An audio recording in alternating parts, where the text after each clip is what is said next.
গোপাল ভাঁড় ও বুদ্ধিমান চোর।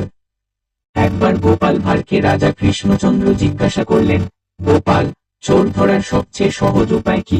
গোপাল উত্তর দিল, মহারাজ, চোর ধরার জন্য চোর হওয়া লাগে না, শুধু চোরের মতোই ভাবতে হয়। রাজা বললেন, তা কেমন? গোপাল হেসে বলল, ধরুন, চোর আপনার ঘরে ঢুকে দেখলো কোনো টাকা পয়সা নেই। সে তখন হতাশ হয়ে কি করবে? সে নিশ্চয়ই আপনার সোফায় বসে একটু বিশ্রাম নেবে। তাই চোর ধরতে হলে চোরের আস্তানায় না খুঁজে আপনার নিজের শোবার ঘরের সোফাটা খুঁজে দেখুন, সেখানেই তাকে পাবেন।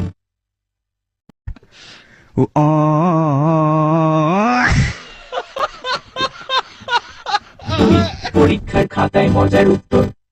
এক শিক্ষক তার ছাত্রকে প্রশ্ন করলেন, পৃথিবীর 2 ভাগের 1 ভাগ পানি আর 1 ভাগ স্থল, এই কথার অর্থ কি? ছাত্র উত্তর দিল, স্যার, এর অর্থ হলো আমরা চাইলে পানি দিয়ে গোসল করতে পারি আর স্থলভাগে ফুটবল খেলতে পারি। শিক্ষক, আর যদি আমি তোমাকে বলি সূর্য আগুনের গোলা, তবে তুমি কি করবে? ছাত্র, তাহলে তো স্যার আপনার ক্লাসে বসা খুব কঠিন হবে।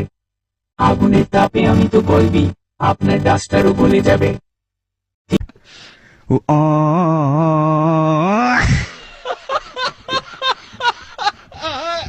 স্বামী ও স্ত্রী জোকস।